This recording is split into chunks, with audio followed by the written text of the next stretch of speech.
What screams I am upper class? A wealthy couple I know has twin Steinway concert grand pianos in their ballroom-sized living room. Neither of them plays a note on these elegant pianos that are worth about $185,000 each. Steinway Model D, 9 feet art. So they hire me to play for special occasions. In the interim, the two grands just sit there as part of the room's decor, being enormously more concerned about how long something will take to get done, rather than how much it will cost. Edit, when the dollar amounts in question are very large.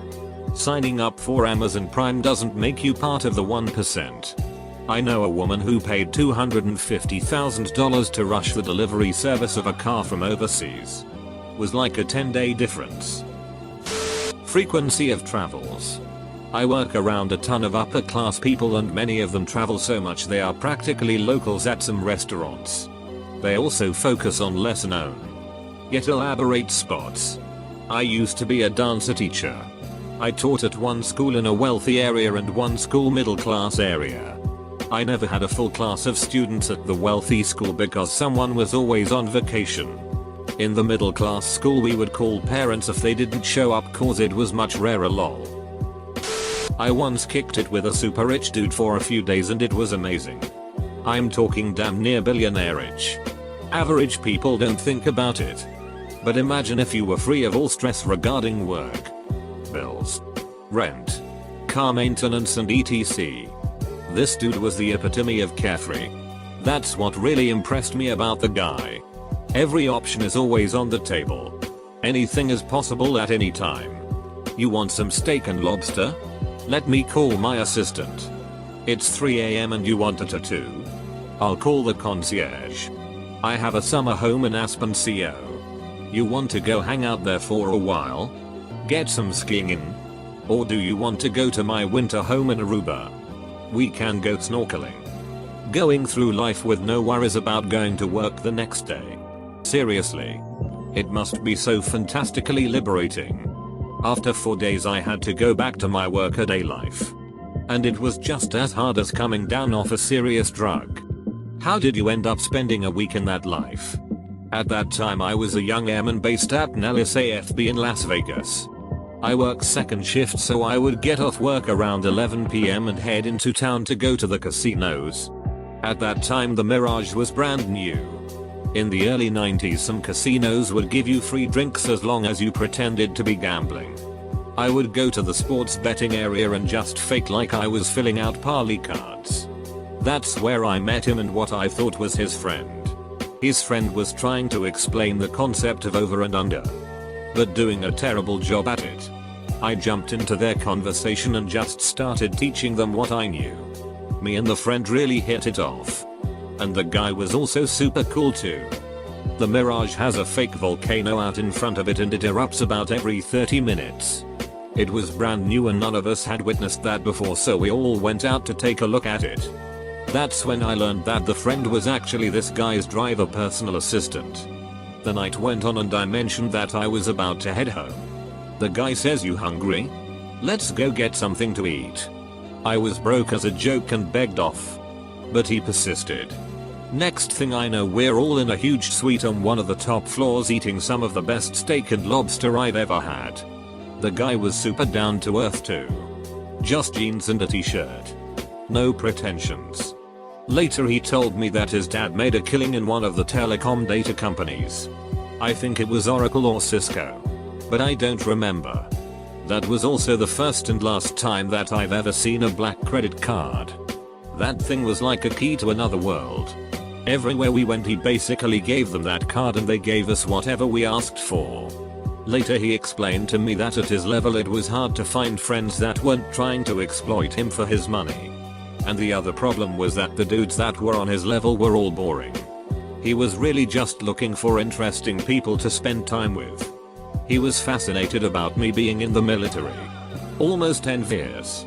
Which I never understood. About 10 years ago I found him on FB. But under a different name. He friended me and told me about his life now. He's married. And has 2 girls. Still has the same dude working for him. He followed his dad's footsteps and now works in that same industry a little. Basically just sits on several boards of directors. I quit FB about 2 years ago, so I lost track of him.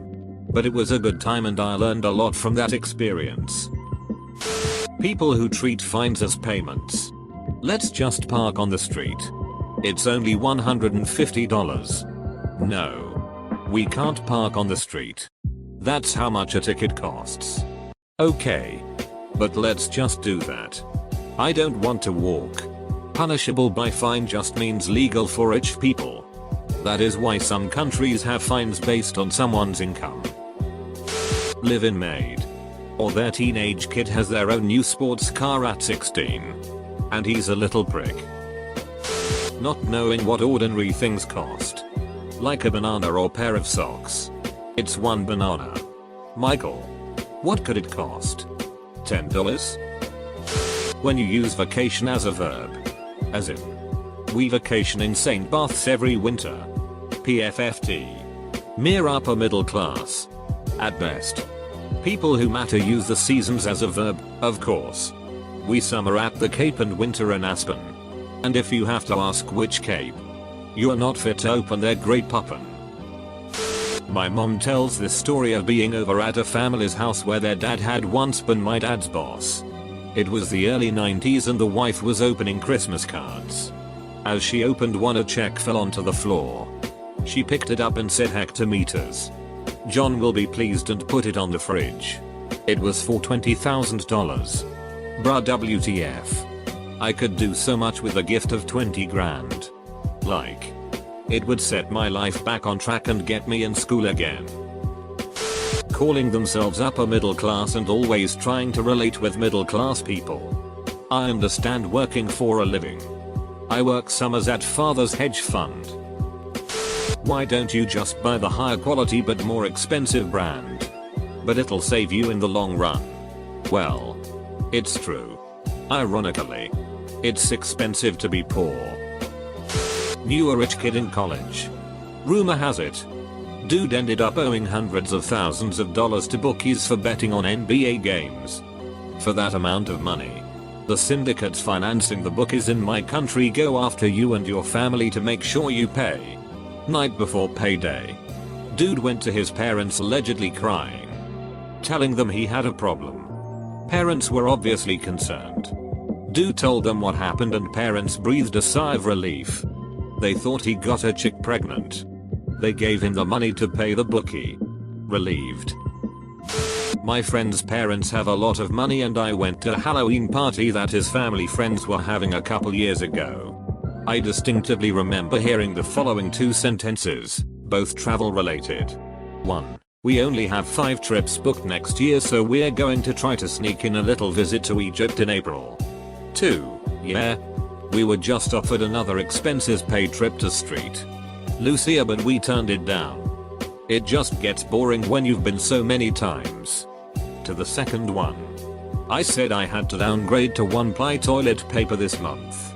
Can I have the trip? They all laughed at my quaintness. A trophy wife husband that is far younger and more attractive than you. Children with their own credit cards. I'm gonna get my kid his own so he can get into the airline lounges with us. Summer is a verb. One time I was talking to a person I work with, who I knew already to be wealthy. She let drop that she had a person she was paying to take care of her family's money. And that she was paying this person an amount which happened to be more than I make in a year. And I make kind of a good amount of money. I thought that was quite a flex. Financial management is a lucrative business. It's also a lot of work to do right. Having a nanny 100%. Taught at a dance school in a wealthier area. Not only did all the kids attend a private school, but their nannies would be the ones dropping them off. Being that I am not upper class, my first few weeks I was pretty confused as to why so many white children seemed to be adopted by Asians. Then when I finally met the parents of one of my students, I realized they were all Vietnamese nannies. Your head being chopped off gloriously by the people's collectivized guillotine. While the gathered working class cheers in awe. Rookie mistake. If you're wealthy, you need to distract the poor by pinning them against each other. Having a family legacy. The upper class hasn't all that much to do with money. Plenty of upper class men are borderline broke, living in old manors with leaky roofs they can't afford to repair. It's a matter of blood and history. Even the wealthiest of the people who lack noble blood and family legacy are typically considered upper middle class. Something that stuck with me is the proverb, "You only truly own that which you can maintain." They're already upper middle class instead of upper class, but fear the loss of face when they sell their legacy. Shopping at Waitrose. We have a local store in my city called Zoopens. I don't go there often because they mark non-specialty items up 20-30%. Occasionally, I'll stop in for something specific that they'd be likely to carry. Recently, anchovy paste. The last time I visited they were sampling champagne. The bottles were over $100. I've worked for a larger wine store and the most expensive bottle we ever offered for sampling retailed for $30, and that was only offered on Christmas and New Year's. I took the sample, even though the wine rep and I both knew I wasn't buying a bottle. Edit. Wow. There are a lot of people from Portland here. I taught swim lessons at a pretty expensive summer camp, where parents paid upwards of $200 per day for kids, and around $350 a day for tweens. Swimming, hiking, paddleboards, rock climbing, horses, etc. Nothing too special these kids couldn't find at another camp. Lots of celebrity kiddos though.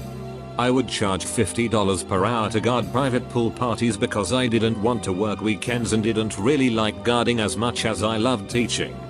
But these parents didn't care.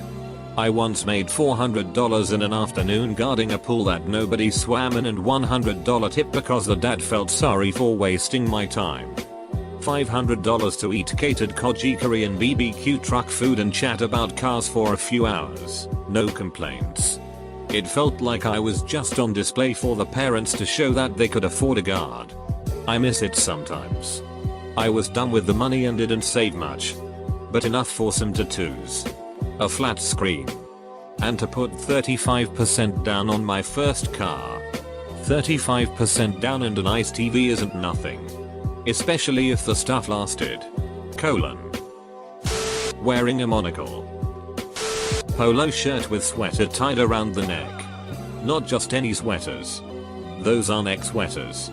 You don't wear neck sweaters like normal sweaters. The capital gains tax becomes something you notice. Online friend of mine was bullied at his private school because his family's butler was a POC. Like WTF.